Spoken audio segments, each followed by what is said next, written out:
Welcome to our webinar, Using Technology to Improve Confidence and Reduce Anxiety in Presentations in a Remote and In-Person Setting with PresentPal.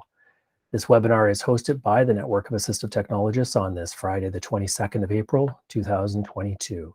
Today, we're joined by Amer Latif and Ben Scott from PresentPal. And Amer is the Vice President of Sales at PresentPal. With over 6 years of assistive technology and higher ed experience, Amer understands the importance and impact of AT. Amer is passionate about supporting students and helping them reach their full potential through access to intervention tools and strategies.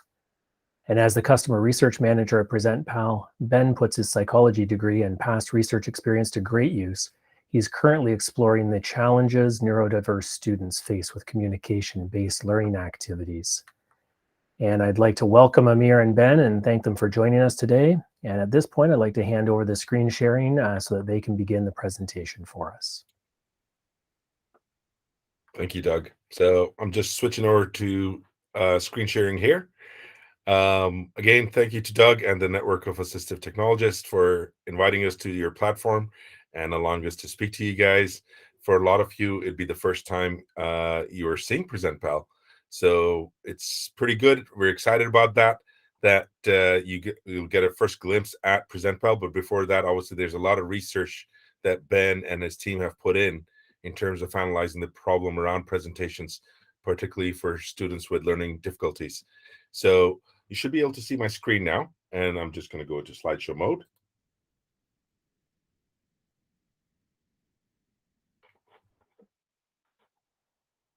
As Doug said, technology is amazing. So just switching over to that. Second. And as Doug said, there's closed captioning enabled, so you should be able to access that on your screens if you click on the CC button there. So Doug introduced the topic today. Obviously, we're looking at using technology to improve confidence in presentations in a remote and in-person setting.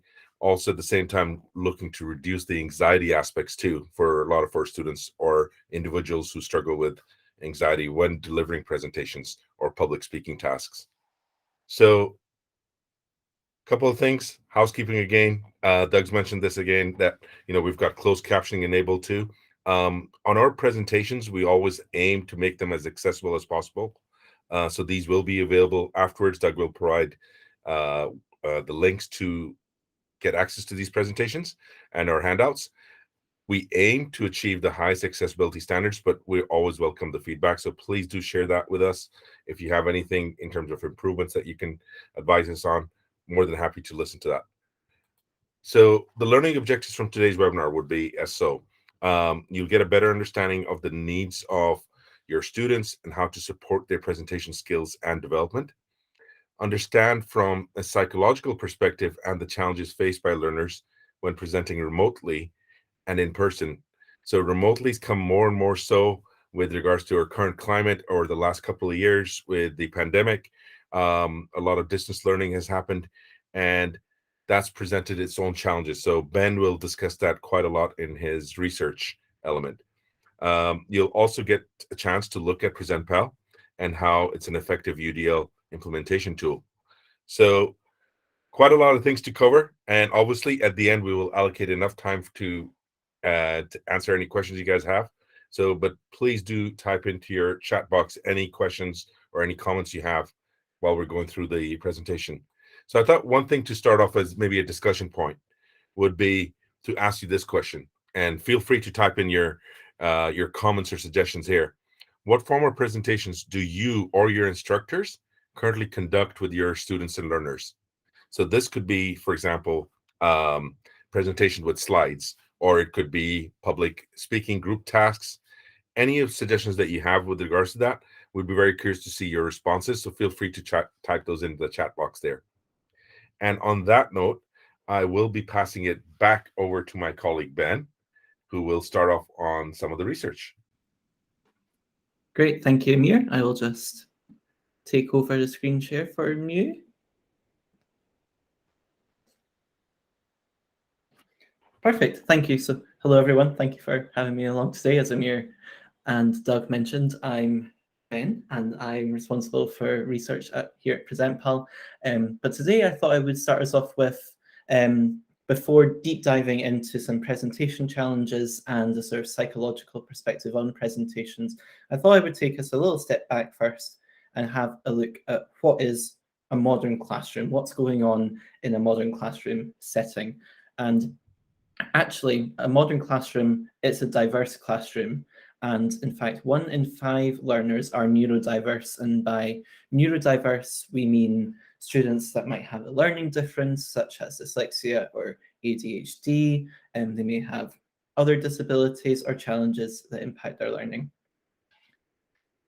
What's really interesting in more modern classrooms is there's been a shift to a more active style of learning in recent years. And by active learning, I mean students being in charge of their own learning through meaningful activities. So to give you an example, doing a presentation and having to go away, research a topic, put together a slideshow and present that back to their peers. Maybe college students are together working in a team to pitch a new product, and they have to take that from ideation to development to pitching it at the end of the day. So there's really loads of ways that we are moving away from a more passive traditional style of teaching to a much more active style of teaching, and presentations is a big component of those. As you can see in our stat here, this is from research that I've conducted, 95% of learners we found have compulsory presentations as a part of their course. And this is particularly interesting as we go on to look at what's involved psychologically in presentations. Now, on the surface of things, you might think presentations are relatively simple on a psychological process, and I'm not here to say that you're wrong, but what I'm here to do is to give you a bit more of a sense of what is actually going on in all of our brains when we're having to public speak or present. And I'm going to zoom in onto these 2 flowcharts here. And this is taken from a research paper that myself and my colleague, Dr. Courtney Aiken, wrote about this time last year, actually. So it's nice we reminiscing. So first stage of a presentation is actually for preparing your presentation. And this can be broken down into 3 sub-stages, the first of which is researching the presentation. Now, there's 2 main things that are involved in researching a presentation, and that's reading and note-taking.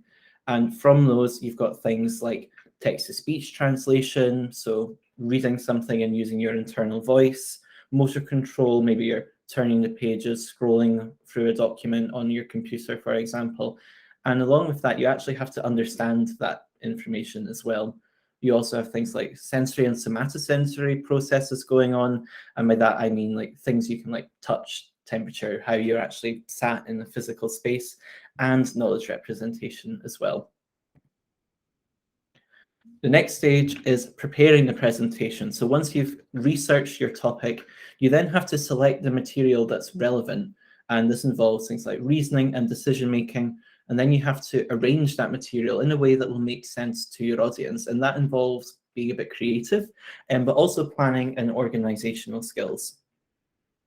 And then in this final preparing presentation stage, we have rehearsing your presentation, which is all around committing that speech that you're giving to memory as much as possible. So you have to learn your material and practice the presentation. And this obviously involves both memory and coding, so getting that in your brain, but also being able to recall that information on the day when you are presenting.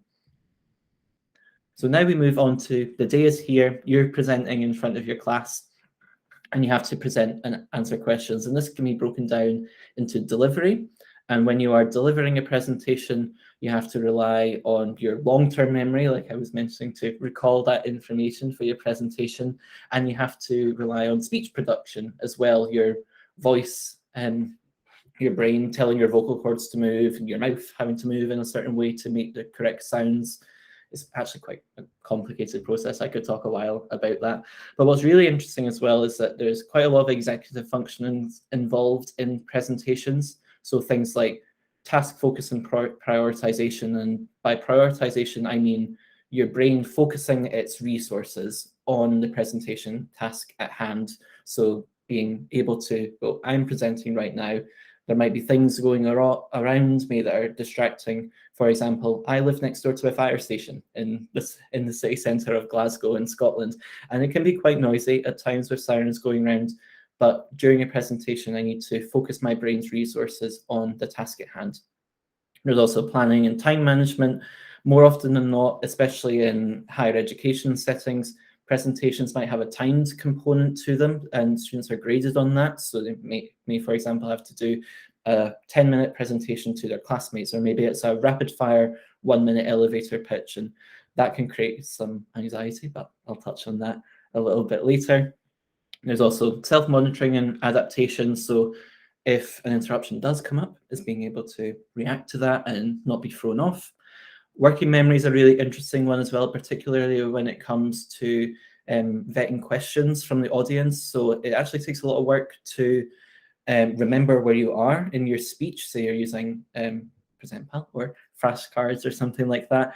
It takes a lot of resources from your brain to actually remember where you were in your presentation, pick up a question from the audience, recall that information to answer it, and then get back on track. There's also emotion and impulse control, which I'll touch on a little bit more as well in the anxiety side of things, but presentations can be really overstimulating, which is both a great thing for learners who thrive in that environment and really excel at public speaking and presentations and are very sociable, but it can be very nerve-wracking as well for other learners, and it can be really difficult to keep those emotions under control, particularly if it is in a more high-pressure situation where something like grades or assessment might be involved. And last but not least, there's also nonverbal communication going on, particularly in a remote world. This is even harder than ever, being able to pick up on social cues from your audience. Is your content going down well? Are they understanding? Are people engaging? Gestures from the audience as well, and actually yourself as a presenter trying to make eye contact as well can be quite challenging, particularly in a remote environment. So I hope that was a very quick overview of what is involved psychologically in presentations. These diagrams are by no means completely scientific, but I hope it just gives you a good sense and an overview of what's involved when we are asked to do a presentation. So why are presentations challenging, in particular in remote environments and in person? There's a multitude of different reasons. We could be here forever talking about them. But I wanted to touch on a few different ones today. So let's start off with in person. First up, high cognitive load. And by this, I mean kind of touching on what I was talking about, how there's a lot going on when you are presenting that your brain needs to move its resources over to. And if you match that with, say, having a script in one hand and a clicker for your slides in the other, and you are having to vet questions from the audience, there's a lot going on that's competing for your brain's resources. And if you have a learning difference, such as dyslexia, which already impacts your executive functions, that can be really quite challenging to be able to control all of that when there's just so much going on. Working memory as well, you heard me talk quite extensively about that. So being able to, just understand where you are in your presentation, anticipate what's coming up next, but also what you just said. And if you are thrown off, being able to sort of bounce back can be challenging. Again, if you do have a learning difference where your condition already impacts your working memory. Moving quickly over to remote side of things, as I was mentioning, engaging with the audience can be particularly challenging for the reasons I mentioned. So being able to pick up on social cues from the audience. And this is actually linked to what I'm sure we're all familiar with now after a good couple of years of this, is screen fatigue. And actually being able to engage with an audience virtually is much more taxing on the brain's resources than you would be in person. You're having to work a lot harder to present to your screen and pick up cues from the audience. And this is, for lack of a better word, exhausting for the brain. It can be really tiring. I'm sure we've all been in Zoom calls or other webinars where we've been a bit exhausted afterwards, but this is unfortunately just something that happens to us all, and I'm sure we all have experiences of this. And ultimately, what's going on in both of these environments is anxiety. So presentations, I'm sure we've all had an experience where we've been really quite nervous before a presentation. Maybe it was something that was assessed as part of your course, maybe even had to do a presentation as part of a job interview, or even now in working life, you might still get a bit anxious before a presentation. And this is quite normal, but it can really throw some people off, particularly if they don't have an intervention in place to help that, because presentations are a really important part of life. And you might, even though you might not be doing them now or not that frequently, chances are you will have to do them at some point. Like in our research, where we found out that 95% of learners, in fact, do have presentations as a compulsory part of their course. Taking it to a little fun note here with some GIFs, I wanted to talk about why current preparation and intervention techniques might not be as accessible as you think. So we hear quite a lot for people who struggle with presentation anxiety, how they currently prepare for presentations, and one of which is writing a script. And when you are writing a script, you might be typing it out with black ink, printing it out, and you have that in your hand. This is not particularly accessible, say, for example, if you have a learning difference that impacts your reading. If you are distracted or asked a question, it can be quite difficult to know when you look back down at your script where you are in your presentation, and you have to take a little bit longer to get back on track. On handwritten flashcards with this lovely gift from one of the greatest Christmas films of all time, Love Actually, these present their own challenges as well. And actually, I'll tell you a little anecdotal story about myself. When I was at university, I would prepare for my presentations with handwritten flashcards, and I was very, very guilty of trying to squeeze as much information as I could into one side of this flashcard. But actually, when I was presenting, I couldn't recognize my own handwriting in that moment. I was like looking down, trying to be like, what did I mean by that? What does that mean? Very similar to the script thing. I couldn't tell where I was. I was like really relying on this. And once again, it was another thing to worry about in that presentation, me holding those flashcards. So I hope that gives you a little sense of why the current options that are out there might not be the most accessible for all learners. And ultimately, as I sort of touched on, presentations are a universal challenge. We all might experience challenges with presentations. When we looked at how important presentations are in our research, we found that 98% of the learners that we spoke to said that presentations impact their grades. That is huge. That is a massive, massive number. That is almost all students who are asked to present, they impact their grades. So there's a lot riding on them. And in fact, when we widened that out, we found that 89% of learners struggle with presentation anxiety. And because the current techniques that are maybe being offered to them aren't necessarily working, there's a real opportunity to do something about that and develop a tool that is suitable for them, that they can customize to their own needs to help them out a bit. So with that, I'll pass back over to Amer. Thanks, Ben. And you'll now get your first chance to look at PresentPal. So Ben's really talked about the problem areas around presentation. And what we're going to look at is, one, why the tool was created, first of all, and what exactly is it solving? How does it work? So it's always good to start off with the story of why was PresentPal created. So very similar to Ben's experience, what he talked about with regards to using flashcards and the difficulties of using those. So the person you're seeing on your screen right there is our founder, the person who started their company off, our CEO, Chris Hughes. And from the age of 13, Chris was diagnosed with dyslexia. Now, when Chris was attending university, what he realized that actually a part of his coursework, he had to present 2 or 3 times for his coursework. And it had a direct correlation to his grades also. Now, this obviously caused a lot of anxiety for Chris because he was using flashcards like Ben was, and because of his dyslexia, found it very difficult to read his own handwriting at times. But also lose his train of thought at times too. And so Chris approached Disability Services at the university and said, okay, look, I'm struggling with this. How can you help me out? The options given to Chris at that time were not really accessible or inclusive. So for example, one of the options was, well, you can skip the presentation altogether. Now, not a very inclusive option here, because being able to deliver presentation is a lifelong skill set beyond academic life that Chris felt if he didn't gain that at university, he would miss out quite a lot. So not happy with that solution. The second option was, well, you could actually either present to a smaller audience or actually have more time to present. Both of those suggestions, they actually increase the anxiety more, as by giving more time, all you're doing is cascading that pressure down to a further date down the line.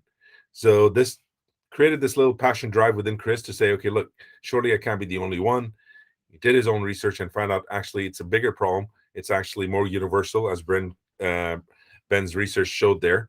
And it led out to Chris to develop the tool, PresentPal.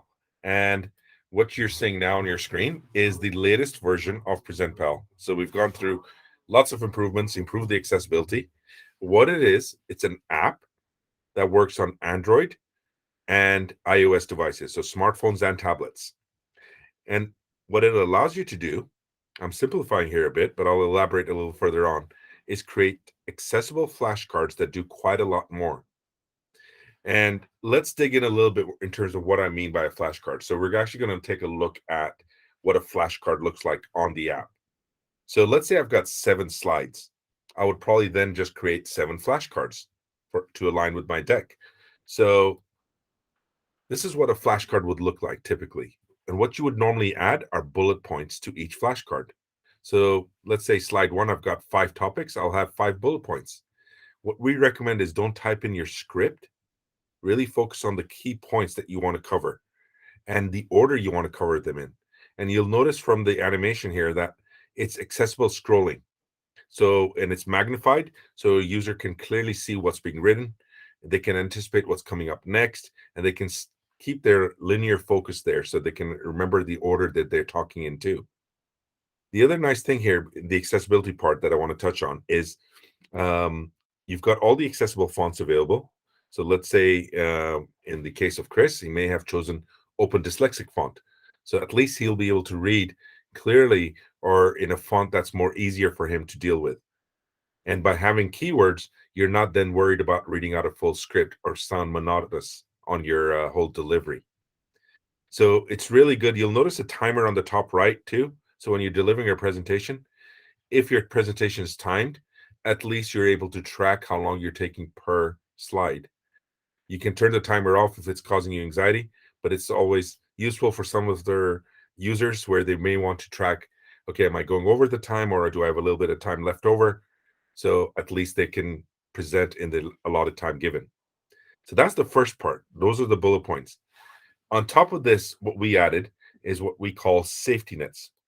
And what safety nets are is additional pieces of information hidden behind a bullet point. This could be additional data, like you see here, or it could be an image.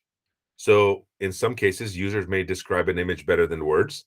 But by having additional information like this as a safety net, what it does, and I'll give you my own personal example. Let's say I'm delivering a new content or new presentation, and it's got new metrics or new pieces of data that I've not shared before with an audience. In case I forget, it's there for me behind the bullet point if I need it. I can just click on the safety net and it's there for me so I can remember it. The images are great because what we found is different users will use it differently. Some images, like I said, users may describe images better than words, so they'll click on that safety net. Other users, from Ben's research, what we found is that users may actually use an image of, let's say, a pet in this case that you see here, or maybe some children, or their children that they would calm their nerves. So maybe I'll have an image of my son and daughter on there to calm my nerves if I'm reaching a point of anxiety. Just anything to reduce my anxiety at that point is really, really helpful. So in case I need it, I have it there. So very interesting how different users are using safety nets differently. So on top of this, going to Ben's research of why presentations are difficult.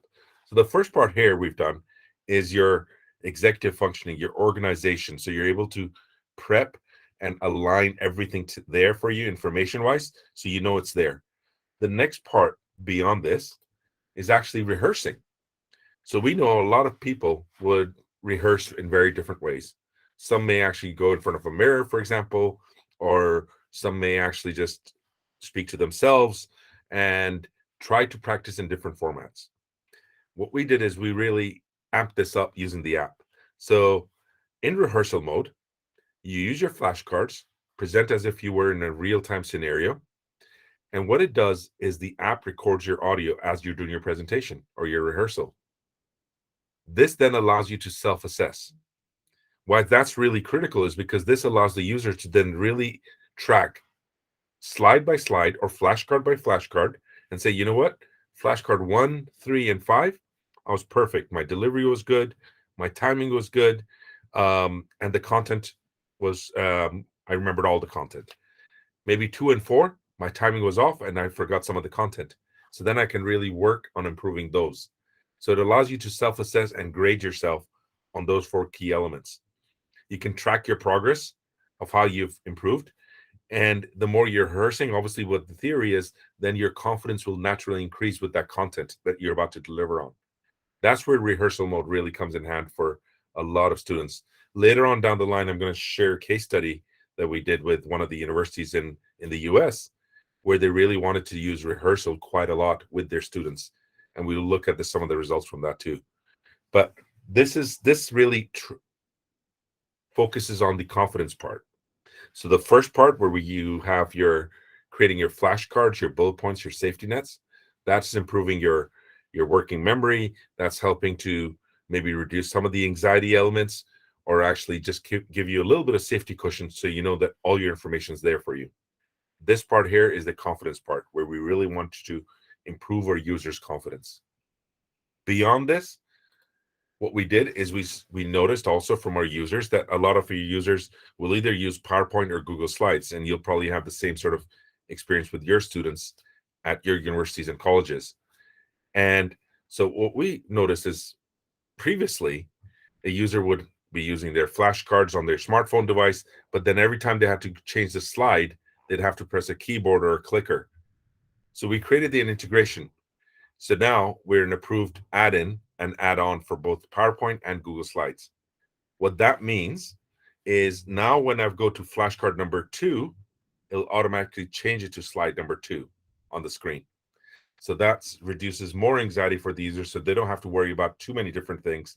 They can just focus on their notes, and as soon as they flip to flashcard 3, slide 3 will come on. So that integration is now live, and users can access that right away.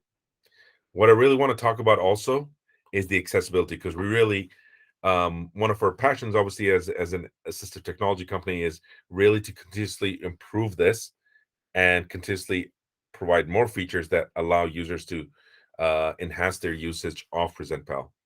So things like accessible fonts, which I talked about. We also looked at color overlays, background settings. So for certain VI users, visual impaired users, where they may want a particular color contrast or maybe dark mode, then it's there for them. This also does work with screen readers too. So it's been tested with screen readers. It works with that. We've got the accessible scroll that I mentioned before. A couple of things that are not listed here that are really, really powerful that are as features added on for accessibility. This has built-in speech to text and text to speech. So both are there. So I can now dictate my bullet points rather than type them out. And when I'm doing my rehearsal or my presentation mode, instead of reading them, I can plug in and almost like a newscaster listen to my audio and have those read back to me, my bullet points. So really powerful. Obviously, we always look to continuously improve this and add even more features on there. So just watch that space. But everything that we can think of, we're always looking to add more on there. So one thing I wanted to introduce, this is kind of the timing of doing this with Doug and N.O.A.T was really, really good. So we're very excited about this. Pretty much fresh off the press. We've released our latest feature, which is PresentPal Lessons. What this allows the user to do is enhance their confidence and their learning experience with regards to public speaking tasks or presentations even more so. I'll tell you what I mean by that. So typically what would happen is normally what we found are students were really using the app when a presentation was due. So an official presentation was due, and then they would start using the app. But we also noticed that a lot of students had this continuous problem of public speaking and the anxiety and the confidence around it. So what we did is we gamified it, and it allows now the user to create scenarios. We've pre-built these in stages that have categories that allows the user to practice their presentation skills.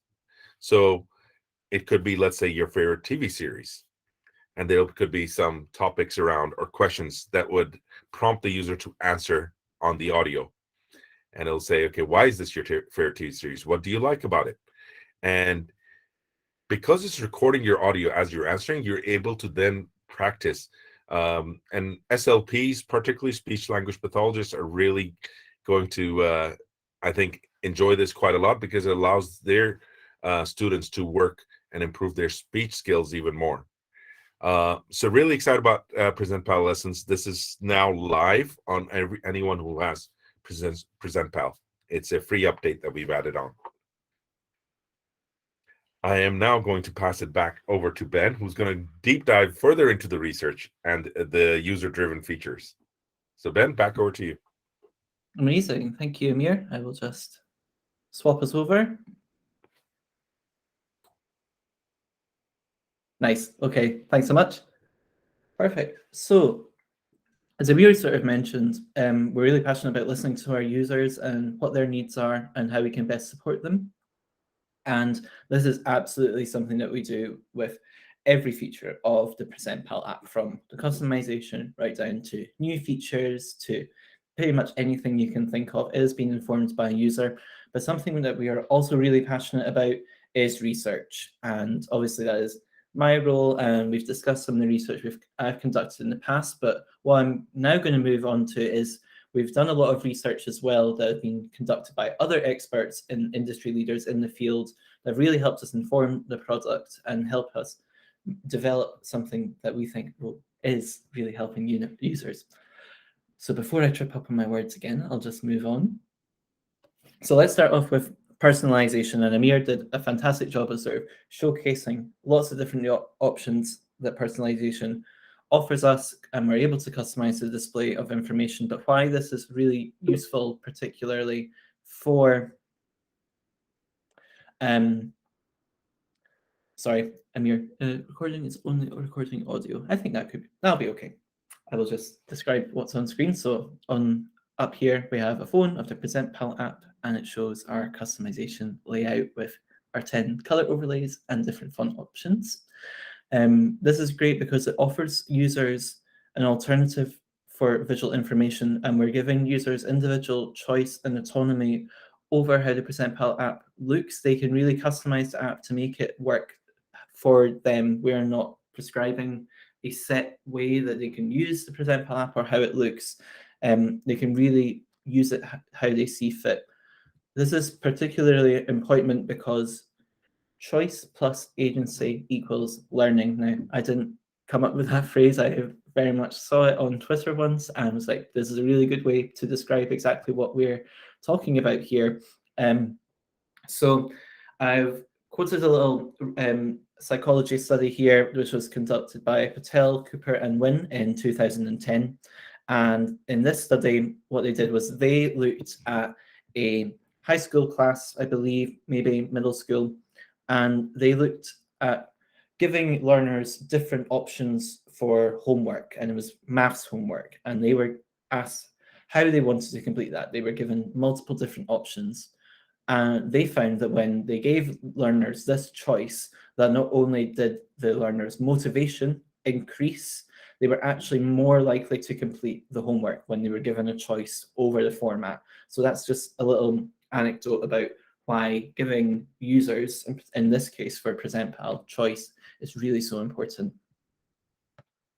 Magnified scrolling, as Amer touched on, this is brilliant for minimizing threats and distractions.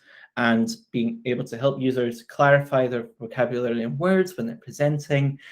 Also, the way it scrolls guides users through the presentation and helps them visualize what's going on. But also the act of breaking stuff down into bullet points supports planning and strategy development.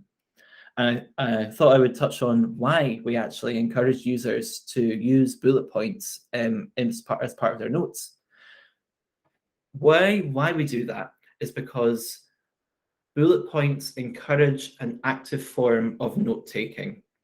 And in fact, when learners use keywords, when they are actively breaking down a larger piece of information into smaller, digestible keywords in a bullet point, that boosts their learning and their memory of their content, which, as we were looking at the start of this presentation, encoding your research and your presentation into memory is a key component of the whole presentation process. So by making that bit a bit easier, you make everything else a bit easier as well.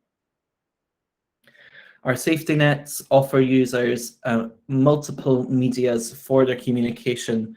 Again, we're coming back to individual choice and autonomy here.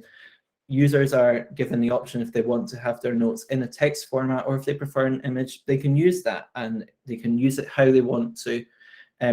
What's really great about the safety nets is by design, it is a scaffolding mechanism that users can slowly move back from if they wish to when they grow independence in their skills. So by this I mean, for example, a presenter might be having a safety net in every single bullet point that they're presenting, but as they present more and get more used to presenting and they're using the app more often, they might reduce the number of safety nets that they're using because they no longer need that additional information there. Rehearsal, as Amer was talking about, we're really passionate about not only supporting the delivery side of things, but actually the preparation and the rehearsal that goes into a presentation as well. And our rehearsal mode supports and encourages self-reflection.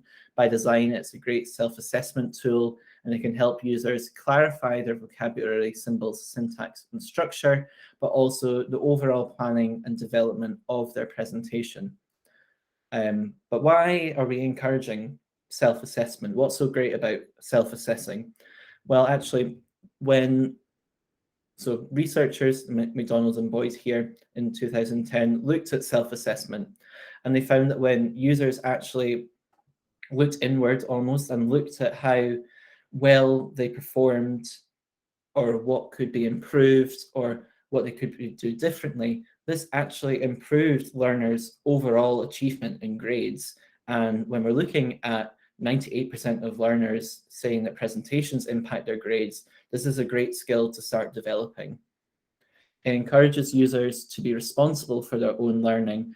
And as Amer mentioned, one of our US institutions that was using the PresentPal app last year, they loved rehearsal mode and were really keen on using and implementing PresentPal for the rehearsal mode feature. And 67% of their students, so this was the University of Tennessee, Knoxville, said that rehearsal was the most beneficial feature of the PresentPal app. So that was some really cool feedback to get from them. Speaking of which, we're going to toss things back to Amer now, and he's going to dive into a little bit more about how they implemented PresentPal at their institution. Thanks, Ben. So a couple of questions have come up. I think I'll answer those right now before we get started. So someone asked a question about the timer with it going up. Is there a way for it to be going down? Well, there's a reason for why we made it timer going up. In our early days of research, what we found is a countdown timer that goes down actually created more anxiety for our users. So having a counter counting up alleviated some of that anxiety. The option is always there in this personalized settings. So some users may have just a counter in rehearsal mode just to practice their timing, but they may just switch it off so they don't see the timer at all when they're presenting. So not to be distracted by that. In terms of the recording, someone asked a question with regards to, can the user listen back to the recording? It's really designed for the user. So it's not about data collection from our side or anything like that. The student actually gets to listen back to their own recording so they can improve their own delivery for the presentation. So hopefully that answers it. Please keep your questions coming in. So as Ben mentioned about our case study with University of Tennessee, that's exactly what I'm going to talk about right now, how it happened and why it happened. So last fall in 2021, we had a pilot that we ran with University of Tennessee, Knoxville. And the reason for the pilot was actually their communications department, along with their disability services, felt that in a lot of the public speaking classes, which were a required elective for some of their students, students were struggling with the final presentation or the public speaking task that they had to deliver, simply because they were not able to practice or rehearse. And the lecturers were getting frustrated because they felt the students weren't rehearsing appropriately in time for their public speaking.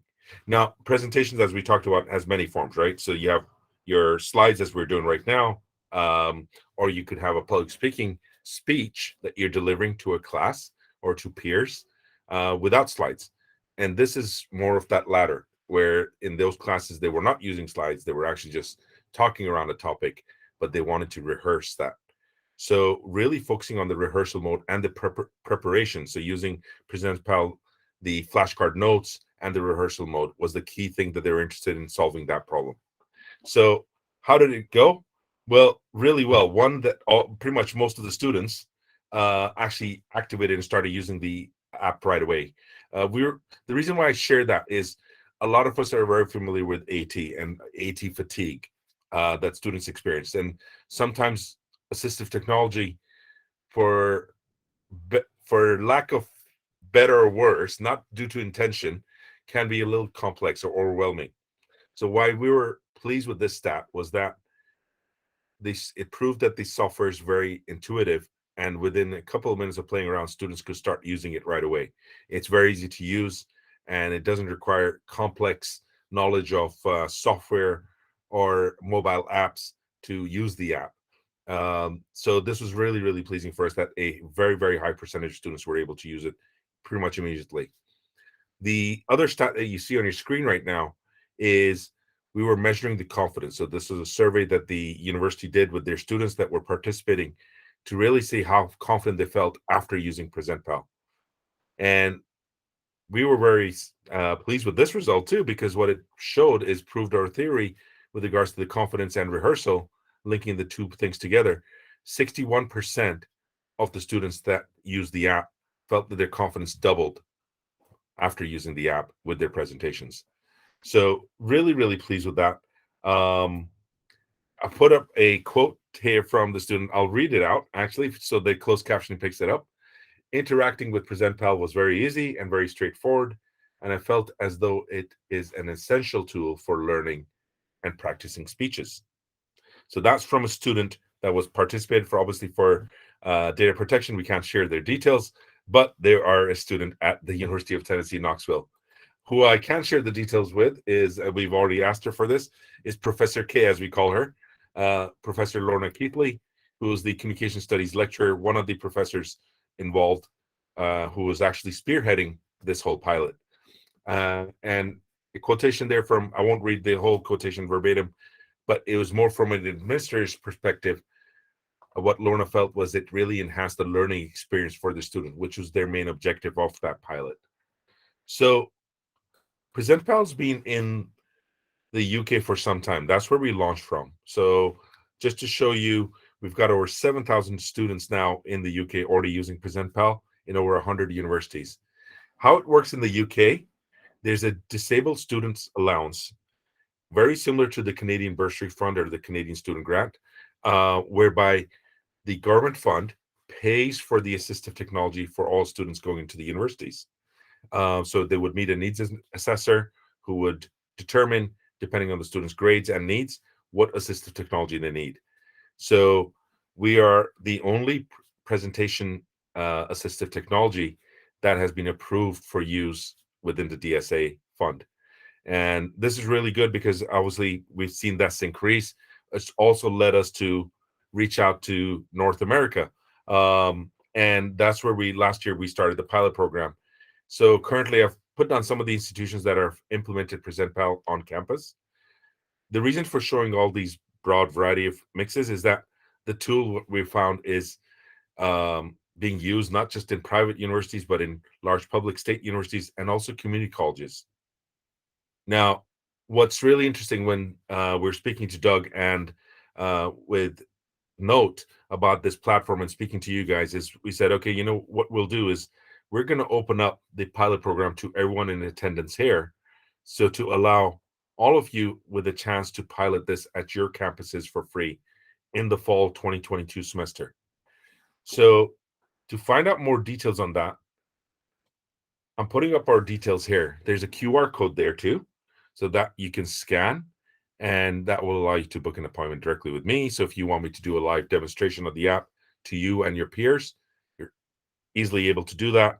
I've also put down on top of that our email details for myself and Ben, so you can reach out to us directly if you have any questions. If you're an AT specialist or speech language pathologist and you just want a demo license of the app for yourself to use to show to others, get in touch with us and we'll provide you with a demo license too. Ben's going to type out our contact details so you can copy and paste those on there too, and also my calendar link so you can access my calendar and book an appointment with me if you need a live demonstration. But the pilot program is a great way for you to not only test drive this on campus, but actually find out through your own research, how's it working for your students? Does it work for all the students or a certain type of student? So really good way for you guys to get the tool on campus. And I definitely recommend it. This is exclusive offering to everyone attending this N.O.A.T webinar. And we'll take questions now. So again, thank you for myself and Ben for spending your valuable time with us. I hope you found it useful, but we'll take questions. So I will open that up to the floor now. Great. Ben, Amer, thank you very much. That presentation definitely deserves an encore presentation, sitting and watching it through again. There's a lot of information you had packed in there, and I always find myself at a disadvantage because I'm running the show behind the scenes here at the same time. But I found myself quite frequently distracted from the running of the webinar to be listening to you guys today. There's a lot of information packed in there. And seeing how this tool has come forward from when I originally found out about it just a little bit before 2019, when I was fortunate enough to have Chris Hughes, your founder, join us for one of our virtual webinars back in June of 2019, and he put on a presentation of Present Pal, and seeing where it's come from there, it was fantastic and just out of this world back then. The support that it provided, and seeing what you guys have added, it's incredible. So I appreciate you bringing this information to us today. There's been I think you've answered all the questions in the chat so far, with the exception of one. So we'll get to that in half a sec here. I just want to remind people to please add your thoughts in your chat and your questions into the chat. And if you do want to actually ask your questions by voice instead of in the chat, please unmute. And I see we have one person who is waiting in line there to ask by voice. So we'll get to Anne in a second by voice. And Tracy, you can also raise your hand if you want to be formal. I know this is a presentation on presentation. So if you wish to sit there with your virtual hand raised, you can find the raise your hand feature in the Google toolbar. But either way, we're gonna just scroll back here to Helen's question in the chat. Helen says, in terms of the devices they need to run it on, how recent a phone or powerful a tablet do they need, and could most students use it and run easily on the phone that they have? So. It's a very good question. So obviously, when I say smartphones, obviously, if it doesn't have to be the latest and greatest. Obviously, that does help. But even if it's a few years old, their smartphone device, it should be absolutely fine on the operating system. The app itself does not take up that much memory storage because all your material is saved on the cloud storage. So it doesn't take up that much memory storage. So the tablet or the phone doesn't have to have crazy amounts of memory, or it has to be extremely powerful. So going to that second question, could most students use it and run it easily on the phone that they have? Yes, absolutely. As long as it's not a phone from, say, 2000 early, let's say, before the smartphone invention. So I can't use my flip phone. You'd find it very difficult, I would say. I'll have to get an assistive technologist to help recommend one of the smartphones and I'll have to upgrade. Sorry. Just on a related note, I just seen another question come in here from Lindsay, and we'll get to you in a second, Anne, but it's just exactly related to this, is can it be run on a computer instead of a tablet or a phone?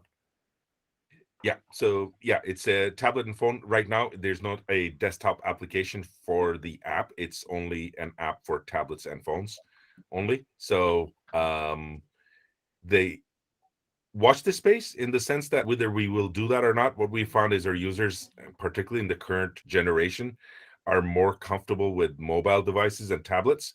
So that is their more preferred source, particularly with working with the flashcards, as they are designed to be something that's portable and easy for them to use for reading their notes. Okay. All right, Anne, go ahead.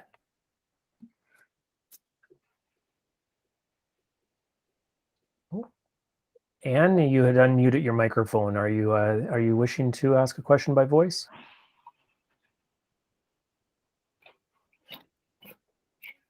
Maybe Anne has accidentally unmuted. So I'll just we'll move on. Anne, if you do want to ask your question, either raise the hand, add it into the chat, or come back on by unmuting, and we'll get you back in the queue.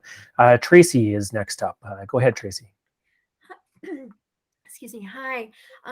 My question is about whether or not the app can help with preparing for answering questions. I work with students a lot on presentations, and I do communication support at the University of Alberta. And whether it is with grad students preparing for their dissertation defense or an undergrad presentation, a lot of times the biggest concern is, how do I prep for answering questions? I see heads nodding. Is there something that the app can help with on that end?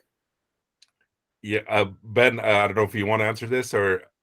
Yeah, so I guess it really comes back to what we were saying. It's just that we really encourage users to make the app work best for them.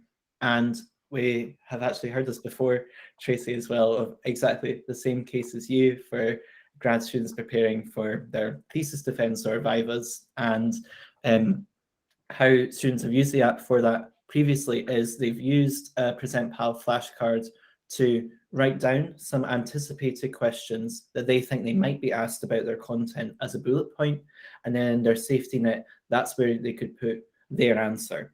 So you could type out their prepared answer to that. If they're wanting to rehearse being asked those questions, they can jump into rehearsal mode and do that, or they can just dive straight into presentation mode and run through it that way. I hope that helps. Great. Thank you. All right, thanks, Tracy. Appreciate that question. And just to clarify it in the chat, we need a little bit of presentation humor today, being a Friday, and that Anne has just shared with us that she apologizes that she was unmuted. It was actually Felix the cat. So Felix wanted to get in on the presentation here. So, okay, Peter had put into the chat here. I'm not sure I understand the question 100%, so please feel free to interject, Peter, and clarify. But something along the lines of European students cannot access the disabled student allowance, and he's wondering if there's a license price or a student rate for self-financing student. So at the moment, right now, because we're primarily as an assistive technology via the DSA fund, there isn't one publicly available. However, do get in touch with us for the individual student or anything like that. Then we are able to help out for those students that do need help that are not, let's say, non-EU students or international students, because unfortunately the DSA fund is only for the UK citizens right now. And for international students, there are ways. Then what we would have is basically use our international pricing to help those international students out. So there are ways to do it, obviously not by the DSA. Okay. So I think that also would touch on the answer to the fact for Canada and the U.S., where I know a lot of our participants are based, is you have the international individual pricing as well as that we would be using for our bursary fund applications. Absolutely. What I would recommend also is one thing we've noticed is, like with some behavior with the universities, is let's say you're running a pilot, normally partnering up with, say, academic support or international students, allows you to potentially combine together to then get a site license, which covers all students then. If not, then go directly with Canada. It's a little bit different. Obviously, the Canadian Bursary Fund, then you would probably use that funding to pay for that. Doug, you're probably more an expert on that, on how that would work.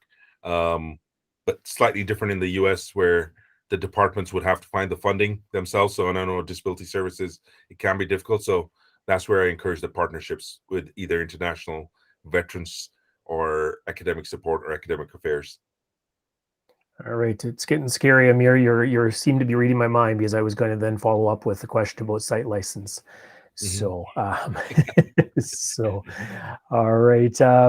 Just want to remind people, please unmute, raise your hand with the raise hand feature in the Google toolbar, or to add your questions into the chat as we continue along here, and any information that you're looking for, suggestions or clarifications for Ben or Amer, because one of the benefits of coming to a group like this, and I shared this with Amer and Ben in our planning discussions for today's session, is that when we as assistive technologists see in software, see tools, see supports out there for those that we serve, we're the ones that quite easily can see ways that it can be tweaked or different features that can be added. And as has been evidenced in the presentation today, PresentPal very much takes feature feedback from their users and integrates it. So feel free, if you've got some brilliant ideas that you'd like to share today, add those in as well, not just limiting it to questions or comments. So while we just give it a few more moments here to see if anybody raises their hand, unmutes their microphone, or does contribute in the chat. Ben, Amer, I'm curious. People can roll their eyes at me for this. It won't be the first time that people roll their eyes at me, but I have to ask. Did you both use PresentPal for today's presentation? I did. I did. I will load it back up because I've closed it since my section's over, but I'll show you. I have all of my presentations here for the conferences we've done this year. So I even have one from ATIA still back in January. Amer and I were lucky enough to go out to Florida at the start of the year, when we spoke at the UDL IRN Summit at the start of this month. I've got that one, and I have one for today, and I have it in this nice little, you can't really see, my phone's glaring up a bit, this nice mint green color, because it's just easy on my eyes, and that's the only reason. Yeah, Doug, it's a classic example of different types of learners, different uses of the app, where you both use it differently. So for myself, Doug, you've seen me done loads of presentations in the US and Canada too at times. And for me, where I'm finding the most use and where I use this is, obviously this was a new presentation for Ben and I, because we're combining slides together.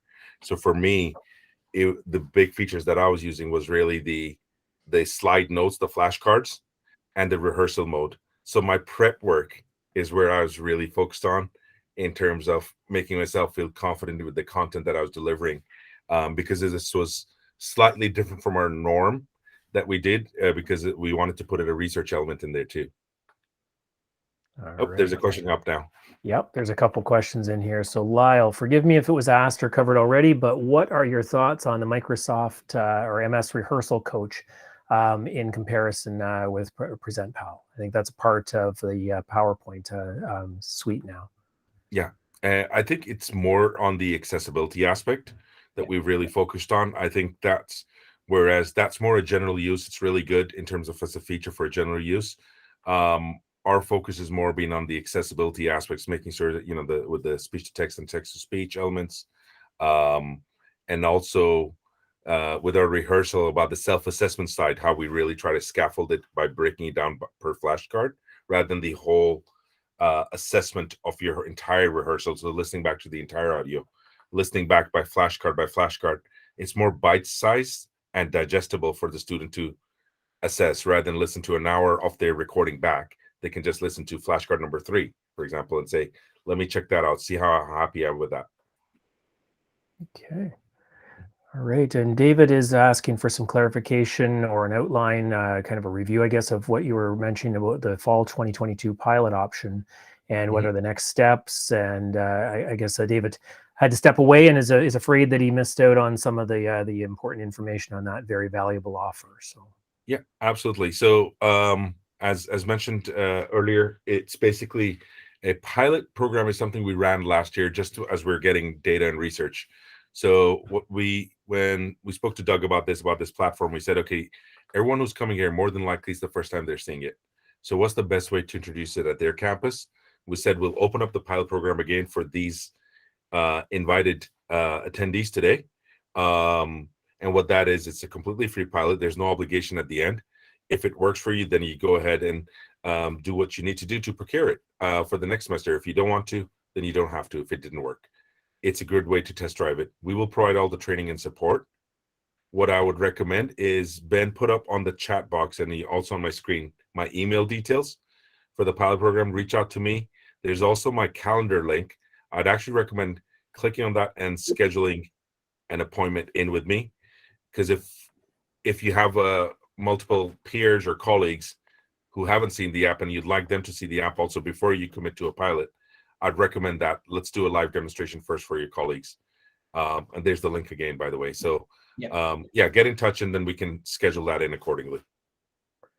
all right, that's great. And definitely take advantage of this offer that Amer and the Present Pal team are offering.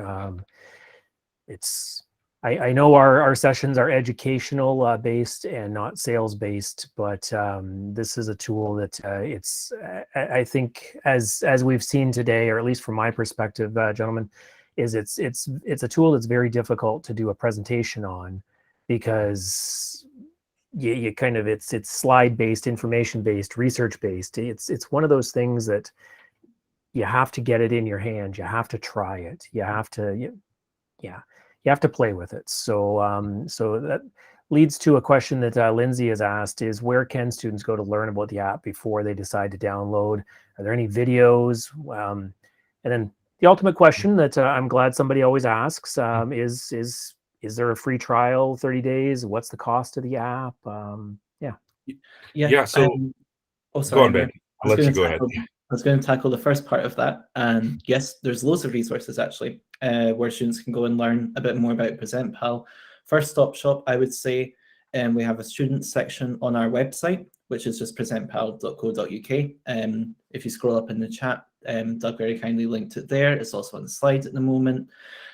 Alternatively, students can go direct to our YouTube channel, which is just Present Pal again. We've got loads of tutorial videos on there. That's where they all live. We also have an overview, and that video is quite conveniently called What is Present Pal? And in that video, it's a very quick 1-minute snapshot of what Present Pal does and how it supports. And more recently, actually, this is a personal passion project of mine, we've launched on TikTok.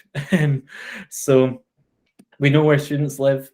I myself am quite fresh out of university. I was on, and I'm still on TikTok all the time. So we're going to where they are in a format that is suitable for them as well. So lots of places where you can direct students to find out a bit more about how Present Pal works and how it could benefit them. All right. So the second part of that question, I'll just answer so that at least you're aware. With regards to someone getting a free trial of the app, happy to give more than 30 days. I think we want to make sure that someone who's testing it out gets a fair opportunity to test it out. So if they need to test it out for, let's say, 3 months or so, more than happy to do that.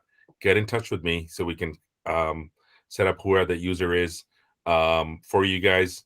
In terms of the procurement side of it, it's a difficult question because for Canadians, actually speaking to Doug, because we've just literally launched this in the US last year and now approaching Canada, one of the things that I'm responsible for is actually setting up a pricing for not just only the Canadian Bursary Fund, but for individual students. That is still being finalized. This is not a cop-out answer, but it is still being finalized. It'll be probably very similar to our DSA sort of pricing. So watch this space. but I'm more than happy to extend that free trial period. And we'll have the finalized pricing, because what we want to do is make sure it's not just affordable for private universities and universities that have a very rich endowment fund, but it should be affordable for all students, whether you're going to a community college or anywhere else. So it's something we're passionate about, that we want to make sure that our product is promotes all the equity aspects too, so that it is affordable. We are a business, we're not nonprofit, but if you've been in the assistive technology space, as we all have, one of the things we have to understand is that there's a certain thing about keeping it fair and partial, so it's affordable for every student. We're not Microsoft, and there's deliberately so. Yeah, so definitely do get in touch with me, and I can set that up for the free trial. Okay. That's great. Thank you for that, Amer, and for reinforcing the fact that you're here to support the end users and as well those of us who are ourselves supporting the end users. So that's great to know. And I think has summed up our whole session, the whole thing today here in the chat.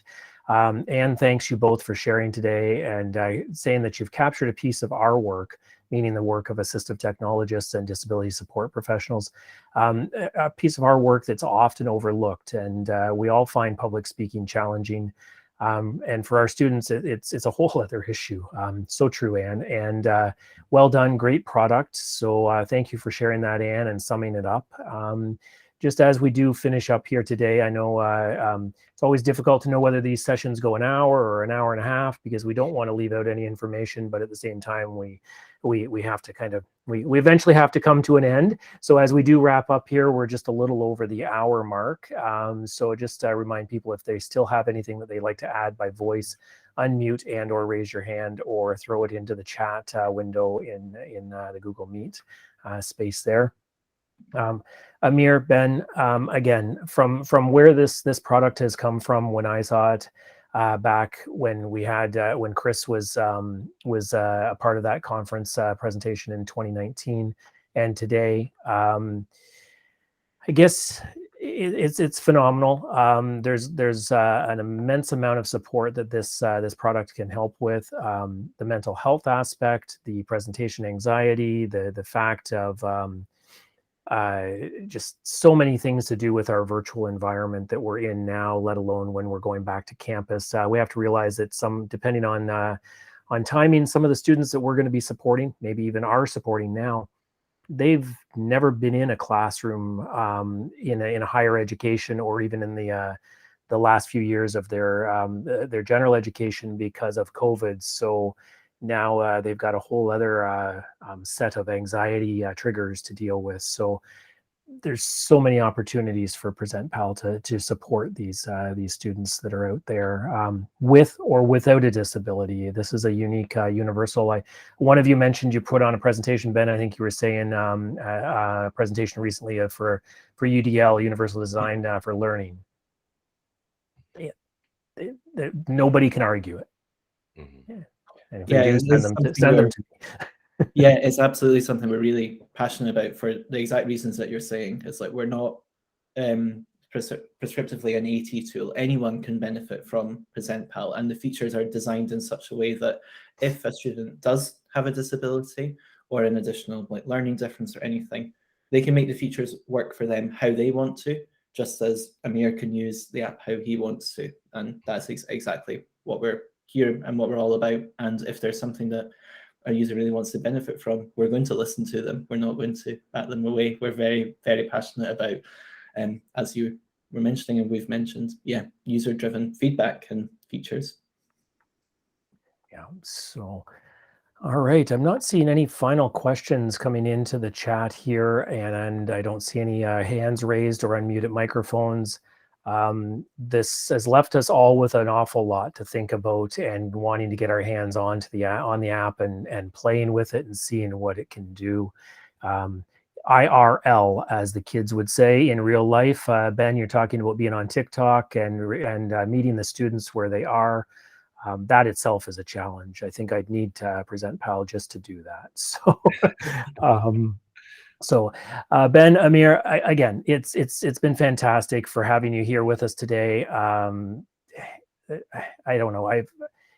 As assistive technologists, we're always looking for the options that can support our students, and this is a very unique one. And the information that you guys have brought us today, it's going to allow us to support those people that we work with even more than we already do. So it's very much appreciated for you sharing today. Your continued support of the assistive technology profession, the accessibility community, students in general, as well as the network of assistive technologists. It's greatly appreciated. I personally look forward to the future of PresentPal. I am certain that the rest of us in our profession are eagerly awaiting the next features that you guys are going to release. So please do keep us up to date on that, and feel free to reach out if you'd like to come back. Show us again, hopefully not as long as 2019 till today, but definitely feel free to keep in touch and let us know what's going on. So before we do end, any final thoughts from either Amer or Ben? Just a pleasure. And again, thank you for having us. And I can't state it enough. Time is a valuable resource for all of us, and really appreciate everyone's time here too. So thanks for myself and Ben. Yeah, and I'll just echo exactly what Amer just said. Thank you so much for having us along. This has been honestly a really nice way to round off our working week, getting to present to everyone here. So thank you very much for having us along. Now you've found out the secret as to why we host these events on Friday afternoons. So it's brilliant. I love it. It's actually really fun. Yeah, yep, it's the first Friday webinar I've done, so it's really good.